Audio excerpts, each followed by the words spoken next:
The older generation was scared to speak up, but I'm not.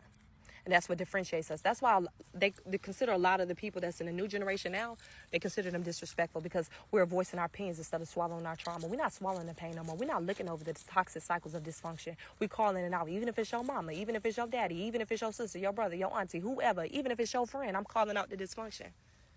See, that's the thing. Erykah Badu said something that was really profound. And she said, in order to figure out what's poison in a garden, sometimes you got to disturb the roots. And that's what people don't understand. Healing is messy, baby.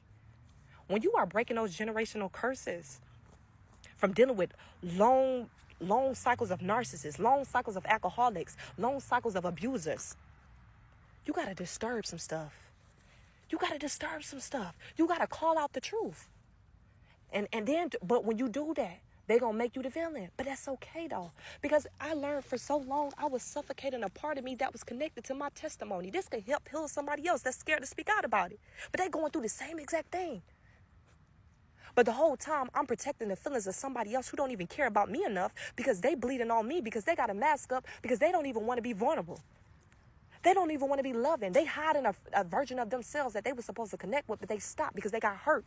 They got hurt when they was probably 18 or 19, or they didn't receive something from their parents. So they said, you know what, I'm going to repeat these same cycles. But you know what? I had to sit and think. I was feeling bad for them at first.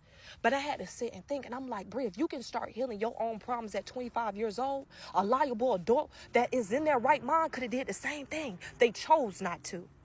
So guess what I'm going to do? I chose to live authentically myself. I choose to live out, heal out loud and heal in silence at the same time. And if that offends you, whoop-de-doo.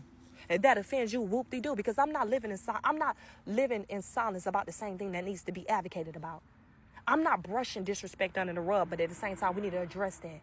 The older generation didn't want no accountability. They wanted to sit in the same toxic relationships. They wanted to stay with that family. Oh, but that's family, though. They disrespected me, but that's family, though.